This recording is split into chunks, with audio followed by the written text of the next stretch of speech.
저는 조용히 지낸 지 벌써 30년이 지났습니다. 주먹으로 살던 저희 젊은 시절은 다시는 떠올리기도 싫었죠. 횟집에서 생선을 손질하고 손님에게 인사하며 사는 지금이 저에겐 참 고마운 인생이었습니다. 하지만 그놈이 제 딸에게 손을 댔을 때 그 순간 제 안에 묻어뒀던 본능이 다시 눈을 떴습니다. TV에서나 봤던 그런 가정폭력이 제 딸에게 일어나다니. 부모로서는 정말 참을 수 없었습니다. 대한민국의 법은 제 딸을 지켜주지 못했습니다. 그래서 제가 스스로 나섰습니다. 그때 제가 아빠로서 딸을 지켜낸 이야기. 지금 여러분께 들려드리겠습니다.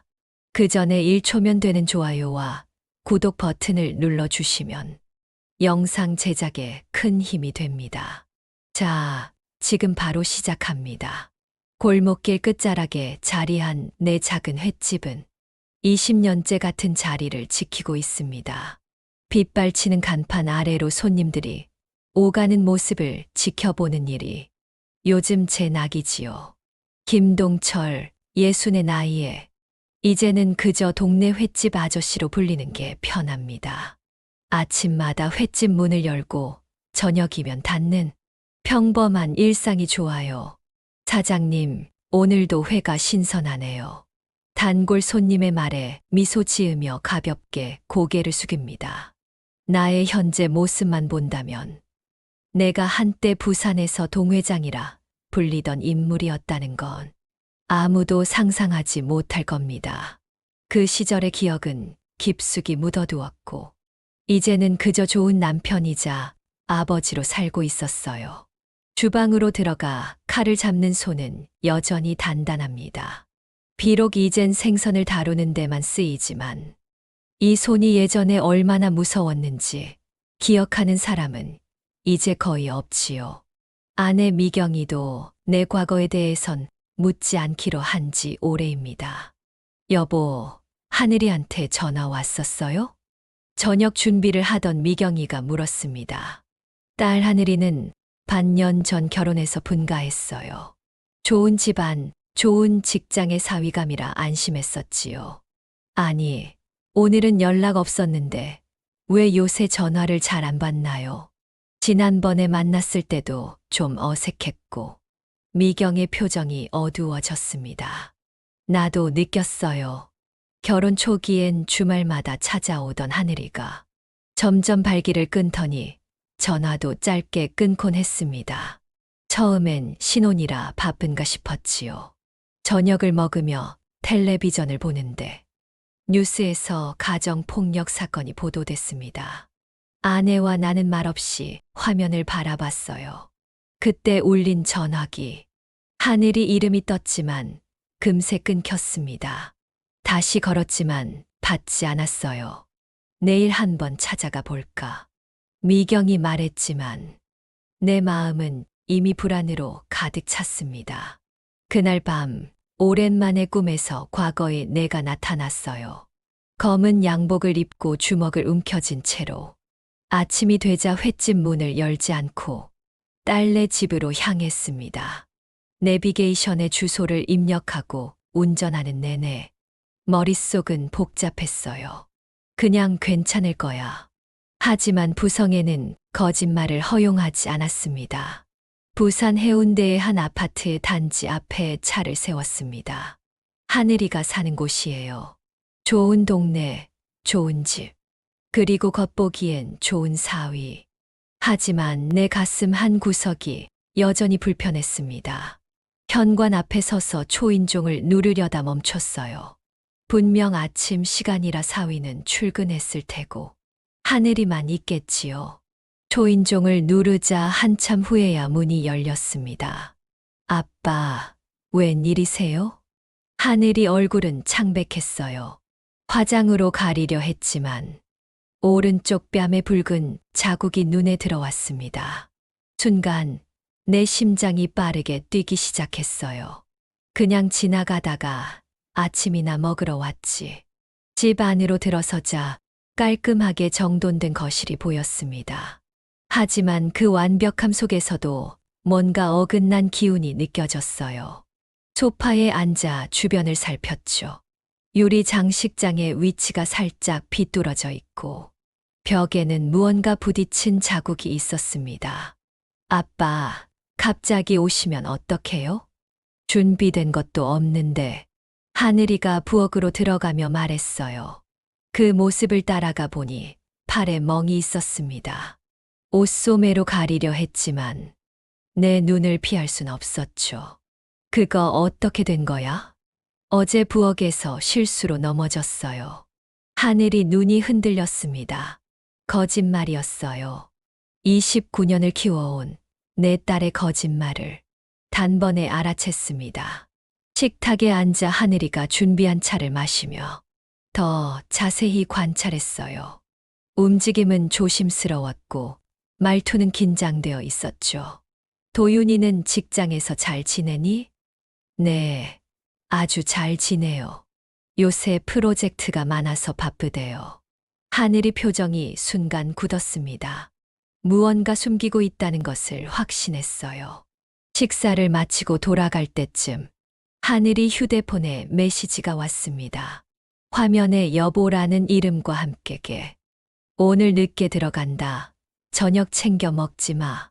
문구가 보였어요. 단 한 줄의 메시지였지만 그 안에 담긴 명령 어투와 배려 없는 태도가 눈에 띄었습니다. 하늘이는 황급히 휴대폰을 감췄어요. 집을 나서며 마지막으로 물었습니다. 하늘아, 무슨 일 있으면 언제든 말해. 아빠가 도와줄게. 하늘이 눈에 눈물이 고였지만 고개를 저었어요. 괜찮아요, 아빠. 그냥 신혼이라 적응하느라 좀 힘들 뿐이에요. 차에 타고 횟집으로 돌아오는 길, 마음이 무거웠습니다. 횟집에 도착해 아내에게 상황을 설명했어요. 미경아, 내 느낌이 틀린 것 같지 않아? 하늘이가 무언가 숨기고 있어. 아내는 깊은 한숨을 내쉬었습니다. 동철 씨, 우리가 너무 예민한 걸까요? 혹시 말을 끝맺지 못한 아내의 눈에도 걱정이 가득했습니다. 그날 밤 결심했어요. 나 다녀올게. 예전처럼은 아니고 그냥 확인만 할게. 이튿날 저녁, 하늘이 아파트 주차장에 차를 몰고 갔어. 조심스럽게 차를 숨겼다. 90분쯤 지났을까. 하늘이가 지친 모습으로 걸어오는 게 보였다. 곧이어 다른 차에서 사위 도윤이 내렸다. 두 사람은 나란히 걸었지만 말없이 어색한 기운만 감돌았다. 엘리베이터를 타고 올라가는 모습까지 지켜본 뒤 나도 조용히 따라갔다. 그들이 사는 18층 복도 끝. 수진이네 집 앞에 조심스레 다가섰다. 문 앞에서 숨죽이고 귀를 기울였다. 처음엔 조용했지만 곧 목소리가 커지기 시작했다. 뭐 씻을 시간도 없었다고? 그럼 직장 그만두든가. 도윤의 날선 목소리였다. 그 다음엔 하늘이의 작고 떨리는 목소리. 미안해요. 내일은 일찍 나와서 정리할게요. 또 그 소리야. 지난번에도 똑같이 말했잖아. 갑자기 쾅 하는 소리와 함께 하늘이의 비명이 터져 나왔다. 가슴이 내려앉았다. 아파요. 제발 그만해요. 하늘이 울음소리가 문틈 사이로 흘러나왔다. 나는 몸이 저절로 앞으로 나갔다. 주먹을 쥐고 초인종을 누르려 했지만 멈췄다. 아직 때가 아니었다. 증거가 필요했다. 집으로 돌아와 횟집 지하 창고를 열었다. 오래전 사용하던 녹음기와 작은 카메라를 꺼냈다. 이런 일에 쓸 줄은 몰랐지만 필요한 준비였다. 다음 날, 하늘이 아파트 복도 천장 모서리에 작은 카메라를 설치했고 현관문 소화기함에 녹음기를 숨겼다. 4일 동안 밤마다 영상과 음성을 확인했다.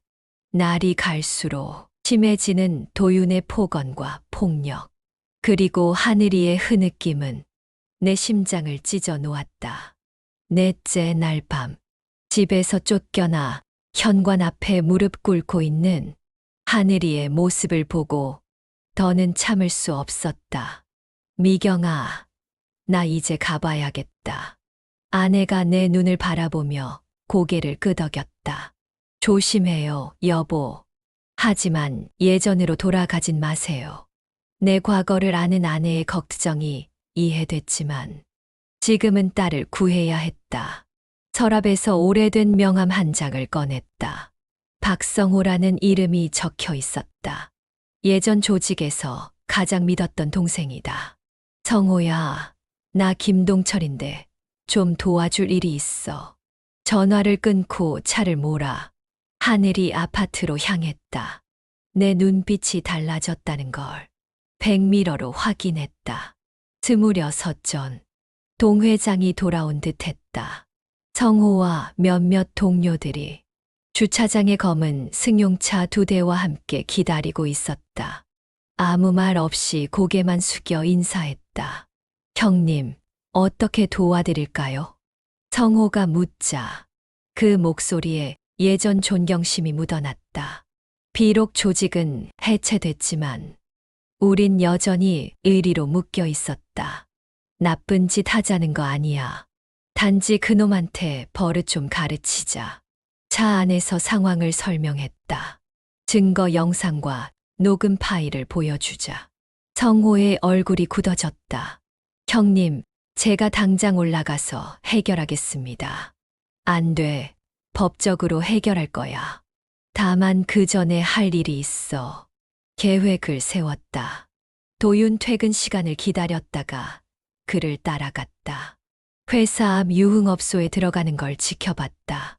2시간쯤 지났을까. 만취한 도윤이 나왔다. 성호에게 눈짓했다. 성호와 동료들이 도윤에게 다가갔다. 그들은 도윤을 부축하는 척하며 차에 태웠다. 한적한 창고로 데려갔다. 도윤이 정신을 차렸을 때 나는 그의 앞에 앉아 있었다. 누구세요? 도윤의 목소리가 떨렸다. 취기가 확 달아난 듯했다. 내가 누군지 모르겠나? 김동철, 내 아버지다. 도윤 얼굴이 창백해졌다. 아버님, 이게 무슨... 그동안 내 딸에게 한 짓을 벽에 설치된 모니터로 보여줬다. 도윤은 말문이 막혔고 하늘이가 왜 당신 같은 놈한테 시집 갔는지 모르겠다며 내가 말을 멈췄다. 도윤 눈에서 공포가 읽혔다. 제가 잘못했습니다. 다시는 안 그럴게요. 제발. 도윤은 땀을 뻘뻘 흘리며 애원했다. 한 번만 용서해 주세요. 술 마시고 스트레스 받아서 그랬어요. 정말 미안합니다. 성호가 내 귀에 속삭였다. 형님, 그냥 한 번만 패줍시다. 그래야 정신 차립니다. 하지만 나는 고개를 저었다. 과거라면 손을 썼겠지만 지금은 법적 방법이 우선이었다. 도윤 씨, 내일 아침 하늘이한테 가서 무릎 꿇고 사과해. 그리고 이혼 서류에 도장 찍어. 위자료는 1억으로 하지. 도윤 눈이 커졌다. 1억이요. 그건 너무. 성호가 도윤 멱살을 잡았다. 형님 딸에게 손대는 죄값은 더 크지만 형님께서 관대하시니 목숨만은 살려주는 겁니다. 도윤은 울면서 승낙했다. 그를 풀어준 뒤 나는 집으로 돌아갔다. 다음 날 아침 하늘이 아파트에 도착했다. 성호와 동료들도 함께였다. 주차장에서 대기하라고 하고 혼자 올라갔다. 문 앞에서 초인종을 누르자 하늘이가 나왔다. 아빠, 웬일이세요? 하늘이 얼굴엔 새로운 멍이 있었다. 아마 어젯밤 생긴 상처일 것이다. 가슴이 미어졌다. 하늘아, 이제 다 알아. 더는 숨기지 마. 하늘이 눈에 눈물이 고였다. 어떻게 아셨어요? 떨리는 목소리였다. 아빠가 널 지켜보고 있었어. 이제 걱정 마. 다 끝날 거야. 하늘이를 안아주려는 순간 뒤에서 도윤 목소리가 들렸다. 장인어른, 웬일로 이렇게 아침부터? 도윤이 뒤돌아섰다. 어젯밤 일을 기억하는지 표정이 굳어 있었다. 하늘이랑 얘기할 게 있어서 왔네. 도윤은 긴장한 듯 물었다. 뭐 말씀인지 모르겠는데. 그의 눈엔 불안이 가득했다. 널 신고하려고 한다. 가정폭력으로. 도윤 얼굴이 순간 일그러졌다. 억지 웃음을 지으며 응접실로 들어갔다. 장인어른, 무슨 말씀을 하시는 겁니까? 우리 부부 사이에 무슨 일이 있었길래? 도윤 태도는 갑자기 바뀌었다. 마치 아무 일도 없던 것처럼 연기했다. 어제 약속은 어디 갔지? 무릎 꿇고 사과하겠다더니 도윤은 당황한 듯 눈을 깜빡였다. 갑자기 비웃듯 말했다. 아, 그거요? 죄송한데 전 어제 기억이 안 나요. 술이 과했나 봐요. 내 눈앞이 새빨개졌다. 도윤은 계속 도발했다. 장인어른, 뭐 하시게요? 때리기라도 하시게. 순간 내 주먹이 먼저 날아갔다. 도윤 얼굴을 강타했다. 그가 소파에 넘어졌다. 하늘이가 비명을 질렀다. 아빠, 하지 마세요. 멈추세요. 나는 멈출 수 없었다. 도윤 멱살을 잡고 일으켰다. 내 딸을 때린 놈은 이렇게 된다. 또 한 번 주먹이 날아갔다. 유리 테이블이 깨지고 액자가 떨어졌다. 도윤은 코피를 흘리며 바닥에 쓰러졌다. 그의 눈에는 공포가 가득했다. 아버님, 제발 살려주세요. 그때 하늘이가 내 팔을 잡았다. 아빠, 그만하세요. 이러면 아빠가 위험해져요. 하늘이 말에 정신이 들었다. 내 손은 피로 얼룩져 있었다. 거실은 엉망이 됐다. 도윤은 바닥에 웅크린 채 벌벌 떨고 있었다. 하늘아, 짐 챙겨. 지금 당장 집을 나갈 거야. 하늘이는 울면서 고개를 끄덕였다. 방으로 들어가 가방을 챙기는 동안 도윤이 갑자기 휴대폰을 꺼냈다. 경찰에 신고할 거예요. 당신은 폭행죄로 감옥에 갈 겁니다. 좋아. 나도 내가 한 짓 다 증거로 가지고 있다. 내 목소리는 차분했다. 휴대폰을 꺼내 저장해 둔 영상을 보여줬다. 이거 내가 하늘이를 폭행하는 영상이야. 경찰에 제출할 증거지. 도윤 얼굴이 창백해졌다. 그는 휴대폰을 내려놓았다. 그걸 어떻게? 내가 술 마시고 들어와서 내가 하늘이에게 행패 부리는 동안 난 모든 걸 지켜보고 있었어. 하늘이는 가방을 들고 나왔다. 그녀 눈에는 눈물이 가득했지만 결의가 담겨 있었다. 도윤 씨, 이혼할 거예요. 더는 못 참겠어요. 도윤은 달라진 상황에 당황했다. 그는 하늘이에게 다가가려 했지만 내가 막아섰다. 이혼 서류는 내일 변호사를 통해 보낼 거야. 서명하지 않으면 이 영상들은 모두 경찰서로 갈 거야. 도윤은 완전히 겁에 질린 모습이었다. 그는 마지막으로 발버둥쳤다. 증거 조작이에요. 누가 내 말을 믿겠어요? 난 존경받는 회사원입니다. 나는 말을 멈추고 그를 노려봤다. 내가 누군지 알아. 동회장이라 불리던 폭력 조직 두목. 이걸 경찰에 말하면 하늘이는 놀라서 널 못 알아볼 거야. 하늘이는 내 과거를 자세히 몰랐다. 나는 고개를 끄덕였다. 그래, 맞아. 하지만 내가 그런 사람이었다면 지금 넌 이 자리에 살아있지 못했을 거다. 그 말에 도윤은 아무 말도 하지 못했다. 하늘이 손을 잡고 아파트를 나왔다. 엘리베이터 안에서 하늘이가 물었다. 아빠, 정말 그런 사람이었어요? 옛날 이야기야. 내가 태어나기 전의 일이지. 하늘이는 더 묻지 않았다. 주차장에 도착하니 성우와 동료들이 기다리고 있었다. 하늘이는 놀랐지만 나는 설명했다. 아빠 친구들이야. 걱정 마. 성호가 다가와 물었다. 형님, 다 해결되셨습니까? 아직 한 가지가 남았어. 휴대폰을 꺼내 경찰서에 전화를 걸었다. 가정폭력 신고하려고 합니다.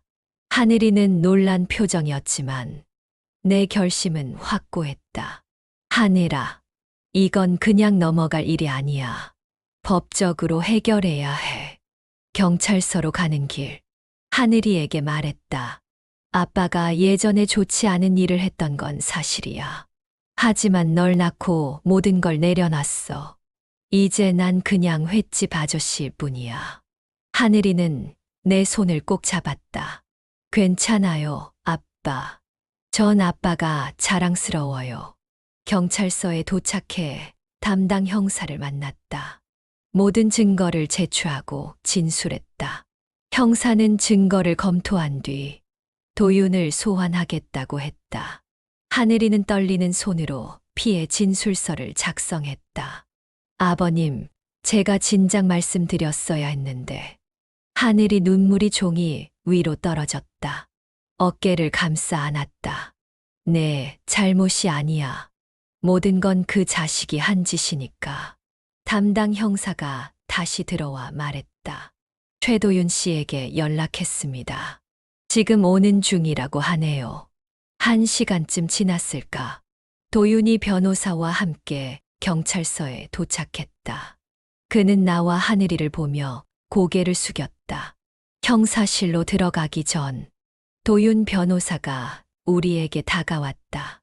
김동철 씨, 이야기 좀 나눌 수 있을까요?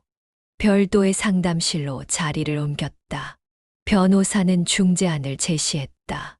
최도윤 씨가 모든 잘못을 인정하고 위자료도 요구하신 대로 지불하겠습니다. 다만 형사 고소는 취하해 주셨으면 합니다. 하늘이는 내 손을 꼭 잡았다. 그녀 눈빛에서 결심이 느껴졌다. 취하 안 합니다. 끝까지 갈 거예요. 하늘이 단호한 태도에 변호사도 더 이상 말을 잇지 못했다. 그때 성호가 경찰서에 도착했다. USB를 들고 있었다. 형님, 추가 증거 가져왔습니다.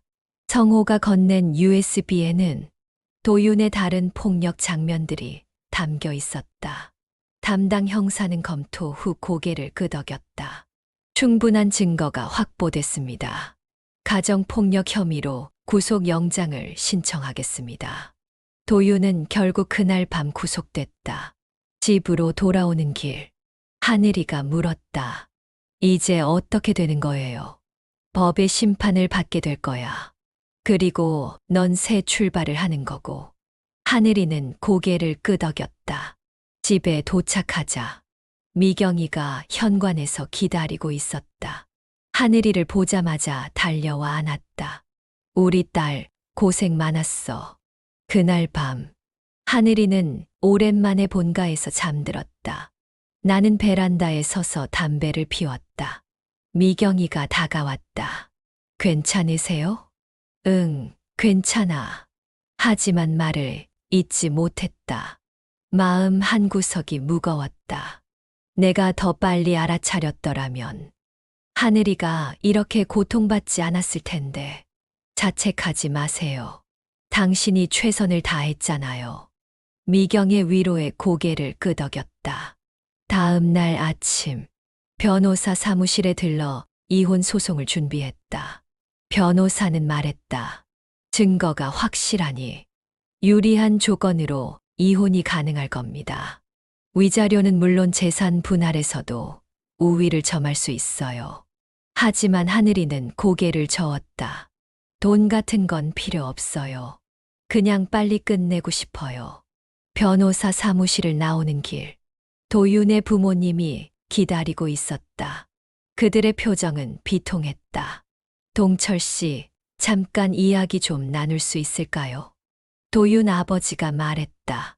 하늘이에게 눈짓하자 그녀는 차로 먼저 가겠다며 자리를 떴다. 우리 아들이 큰 잘못을 했습니다. 용서해 주십시오. 도윤 부모는 고개를 숙였다. 그들의 진심 어린 사과에도 내 마음은 쉽게 풀리지 않았다. 용서는 제가 아니라 하늘이가 할 문제입니다. 저는 아버지로서 딸이 더 이상 상처받지 않길 바랄 뿐입니다. 도윤 어머니가 눈물을 흘리며 말했다. 우리도 몰랐어요. 도윤이가 그런 아이인 줄은. 어릴 때부터 얌전하고 공부만 했는데 내면의 분노가 조금씩 가라앉았다. 그들도 피해자일 수 있다는 생각이 들었다. 이제 법의 심판을 받게 될 겁니다. 그리고 하늘이는 새 삶을 살아야 해요. 도윤 아버지가 고개를 끄덕였다. 당연합니다. 우리도 아들의 행동에 책임질 겁니다. 하늘이에게도 죄송하다고 전해주세요.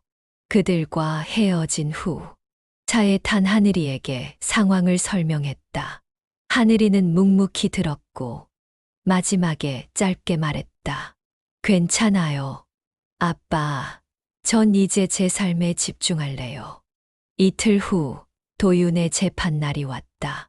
법정에 들어서니 도윤은 피고인석에 앉아 있었다. 초췌한 모습이었다.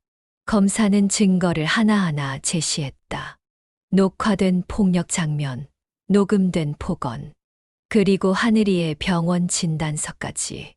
재판장은 심각한 표정으로 증거를 검토했다. 증인으로 나선 하늘이는 떨리는 목소리로 그간의 고통을 증언했다. 처음엔 화가 나면 소리만 질렀어요.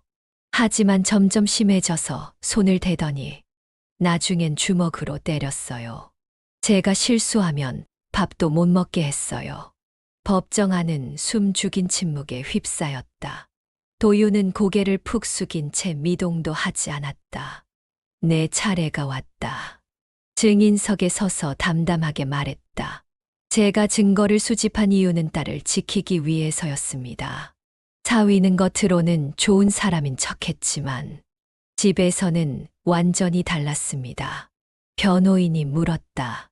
김동철 씨, 당신의 과거에 대해 말해 주시겠습니까? 폭력 조직과 관련이 있었다고 알고 있는데요. 법정이 술렁였다. 하지만 피하지 않고 대답했다. 네, 맞습니다. 20년 전까지 저는 조직의 일원이었습니다. 하지만 딸이 태어난 후 모든 걸 접고 정직하게 살아왔습니다. 변호인이 다시 물었다.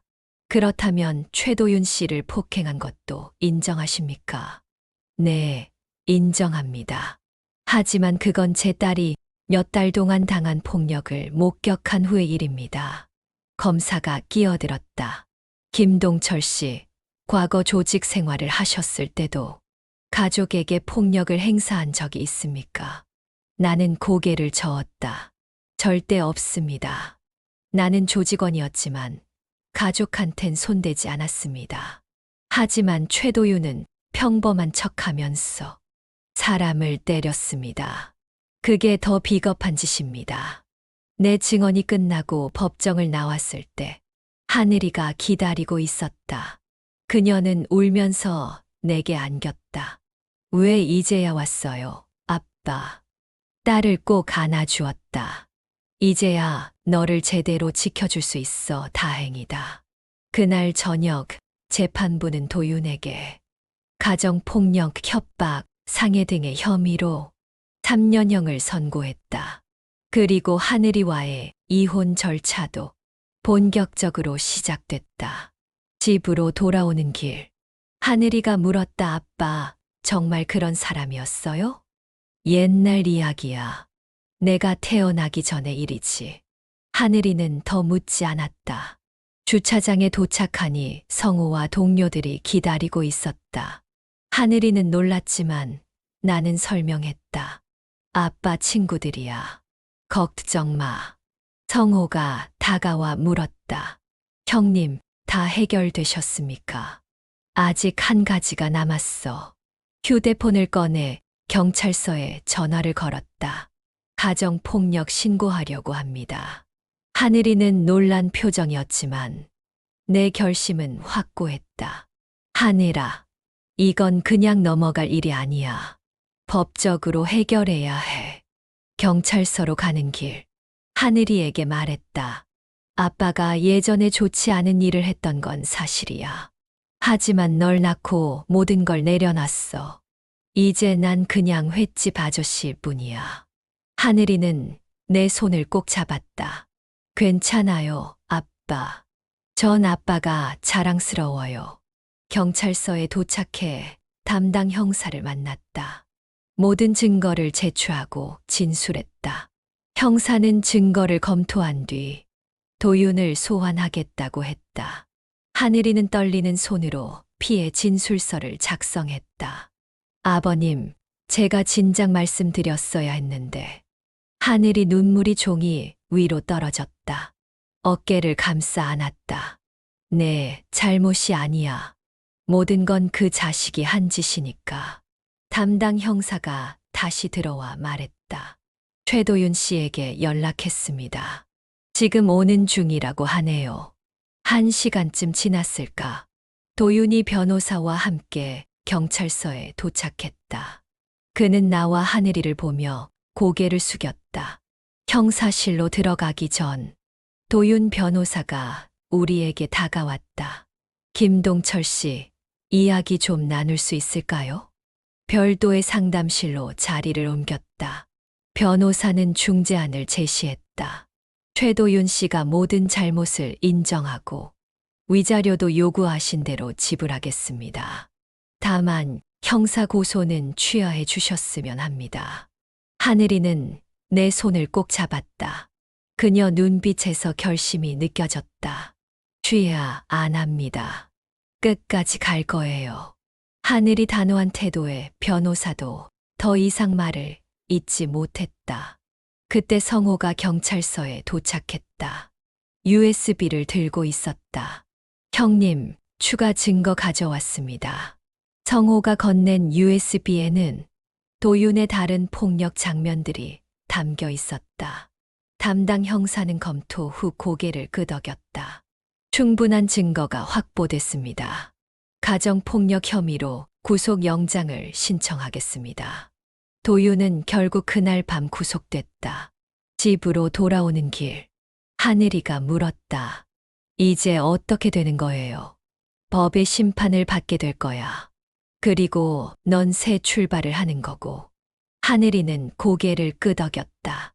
집에 도착하자 미경이가 현관에서 기다리고 있었다. 하늘이를 보자마자 달려와 안았다.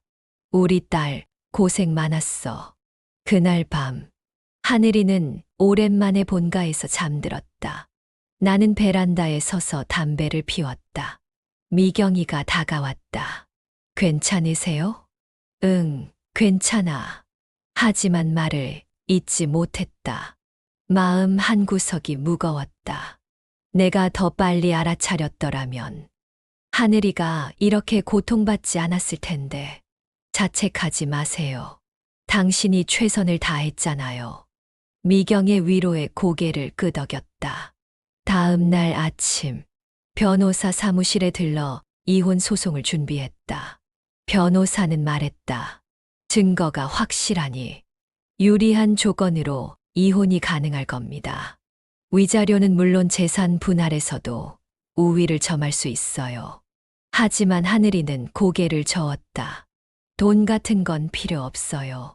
그냥 빨리 끝내고 싶어요. 변호사 사무실을 나오는 길, 도윤의 부모님이 기다리고 있었다. 그들의 표정은 비통했다. 동철 씨, 잠깐 이야기 좀 나눌 수 있을까요? 도윤 아버지가 말했다. 하늘이에게 눈짓하자 그녀는 차로 먼저 가겠다며 자리를 떴다. 우리 아들이 큰 잘못을 했습니다. 용서해 주십시오. 도윤 부모는 고개를 숙였다. 그들의 진심 어린 사과에도 내 마음은 쉽게 풀리지 않았다. 용서는 제가 아니라 하늘이가 할 문제입니다. 저는 아버지로서 딸이 더 이상 상처받지 않길 바랄 뿐입니다. 도윤 어머니가 눈물을 흘리며 말했다. 우리도 몰랐어요. 도윤이가 그런 아이인 줄은. 어릴 때부터 얌전하고 공부만 했는데 내면의 분노가 조금씩 가라앉았다. 그들도 피해자일 수 있다는 생각이 들었다. 이제 법의 심판을 받게 될 겁니다. 그리고 하늘이는 새 삶을 살아야 해요. 도윤 아버지가 고개를 끄덕였다. 당연합니다. 우리도 아들의 행동에 책임질 겁니다. 하늘이에게도 죄송하다고 전해주세요. 그들과 헤어진 후 차에 탄 하늘이에게 상황을 설명했다. 하늘이는 묵묵히 들었고 마지막에 짧게 말했다. 괜찮아요. 아빠, 전 이제 제 삶에 집중할래요. 이틀 후 도윤의 재판날이 왔다. 법정에 들어서니 도윤은 피고인석에 앉아 있었다. 초췌한 모습이었다. 검사는 증거를 하나하나 제시했다. 녹화된 폭력 장면, 녹음된 폭언, 그리고 하늘이의 병원 진단서까지. 재판장은 심각한 표정으로 증거를 검토했다. 증인으로 나선 하늘이는 떨리는 목소리로 그간의 고통을 증언했다. 처음엔 화가 나면 소리만 질렀어요. 하지만 점점 심해져서 손을 대더니 나중엔 주먹으로 때렸어요. 제가 실수하면 밥도 못 먹게 했어요. 법정 안은 숨 죽인 침묵에 휩싸였다. 도윤은 고개를 푹 숙인 채 미동도 하지 않았다. 내 차례가 왔다. 증인석에 서서 담담하게 말했다. 제가 증거를 수집한 이유는 딸을 지키기 위해서였습니다. 사위는 겉으로는 좋은 사람인 척했지만 집에서는 완전히 달랐습니다. 변호인이 물었다. 김동철 씨, 당신의 과거에 대해 말해 주시겠습니까? 폭력 조직과 관련이 있었다고 알고 있는데요. 법정이 술렁였다. 하지만 피하지 않고 대답했다. 네, 맞습니다. 20년 전까지 저는 조직의 일원이었습니다. 하지만 딸이 태어난 후 모든 걸 접고 정직하게 살아왔습니다. 변호인이 다시 물었다. 그렇다면 최도윤 씨를 폭행한 것도 인정하십니까? 네, 인정합니다. 하지만 그건 제 딸이 몇 달 동안 당한 폭력을 목격한 후의 일입니다. 검사가 끼어들었다. 김동철 씨, 과거 조직 생활을 하셨을 때도 가족에게 폭력을 행사한 적이 있습니까? 나는 고개를 저었다. 절대 없습니다. 나는 조직원이었지만 가족한텐 손대지 않았습니다. 하지만 최도윤은 평범한 척하면서 사람을 때렸습니다. 그게 더 비겁한 짓입니다. 내 증언이 끝나고 법정을 나왔을 때 하늘이가 기다리고 있었다. 그녀는 울면서 내게 안겼다. 왜 이제야 왔어요, 아빠? 딸을 꼭 안아주었다. 이제야 너를 제대로 지켜줄 수 있어 다행이다. 그날 저녁 재판부는 도윤에게 가정폭력, 협박, 상해 등의 혐의로 3년형을 선고했다. 그리고 하늘이와의 이혼 절차도 본격적으로 시작됐다. 집으로 돌아오는 길, 하늘이가 물었다. 아빠, 정말로 그런 사람이었어요? 조직의 두목이라니. 그랬어. 하지만 내가 태어나고 모든 걸 바꿨단다. 내 엄마와 너는 내 인생의 구원이었어. 하늘이는 미소 지으며 내 손을 꼭 잡았다. 고마워요, 아빠. 저도 이제 새 출발할게요. 한 달이 지났다. 하늘이는 이혼 절차를 마치고 본가로 돌아왔다. 처음에는 악몽에 시달렸지만 점차 마음의 안정을 찾아갔다. 아내 미경과 함께 상담 치료도 서로 받기 시작했다. 그날은 평소처럼 횟집 문을 열고 장사를 준비하는 날이었다. 문을 열자 익숙한 얼굴이 보였다. 형님, 안녕하십니까? 석호였다. 석호야, 웬일이야? 나는 웃으며 말했다. 석호는 단단히 화가 난 얼굴로 테이블에 앉았다. 그의 모습은 예전과 달리 정장 차림이었다. 요즘 시민단체에서 일하고 있습니다. 가정폭력 피해자 지원하는 일이에요. 놀라웠다. 석호는 과거 조직에서 가장 거칠었던 성격의 소유자였는데 나 덕분에 새 삶을 찾았다 말했다. 하늘이 누나 일을 도우면서 많은 걸 느꼈어요. 석호는 캠페인 포스터 한 장을 내밀었다. 가정폭력, 이제는 당신이 멈출 차례입니다. 라는 문구가 적혀 있었다. 이번에 큰 캠페인을 준비하고 있다며 내게도 참여를 부탁했다. 잠시 고민했다. 공개적인 자리에서 하는 건 내게 부담스러운 일이었다. 하지만 석호의 진심 어린 눈빛을 보니 거절할 수 없었다. 알았어. 내가 할 수 있는 일이면 돕겠다. 석호가 떠난 뒤 횟집 일을 마치고 집으로 돌아왔다. 하늘이는 취업 준비를 하고 있었다. 그녀 책상 위에는 법학 서적들이 쌓여 있었다. 아빠, 저 같은 사람들을 도울 수 있는 사람이 되고 싶어요. 하늘이의 결심에 가슴이 뭉클했다. 폭력 피해자였던 딸이 이제는 다른 피해자들을 돕는 사람이 되려 하고 있었다. 다음 주 일요일, 석호가 준비한 캠페인 행사장에 가족과 함께 참석했다. 많은 사람이 모여 있었다. 석호는 무대에 올라와 달라고 했다. 난 말을 잘 못해요. 나는 말했다. 괜찮습니다, 형님. 짧게 하셔도 돼요. 무대에 올라 마이크 앞에 섰다. 손이 떨렸다. 청중들의 시선이 모두 나를 향하고 있었다. 저는 김동철입니다. 20년 전까지 부산에서 동회장이라 불리던 사람이었죠. 청중 사이에서 작은 술렁임이 일었다. 그런 제가 오늘 여러분 앞에 선 이유는 제 딸이 가정폭력의 피해자였기 때문입니다. 과거에 많은 잘못을 저질렀지만 한 가지 원칙은 지켰습니다. 가족에게 손대지 않는 것. 목소리가 점점 단단해졌다. 가정폭력은 용납할 수 없는 범죄입니다. 평범한 사람으로 보이는 이들이 집 안에선 완전히 다른 모습을 보일 수 있습니다. 우리 모두 주변을 살피고 도움의 손길을 내밀어야 합니다. 짧은 말이었지만 청중들은 뜨거운 박수를 보냈다. 무대에서 내려오자 하늘이가 달려와 안겼다. 아빠, 멋졌어요. 석호는 활짝 웃으며 내 어깨를 두드렸다.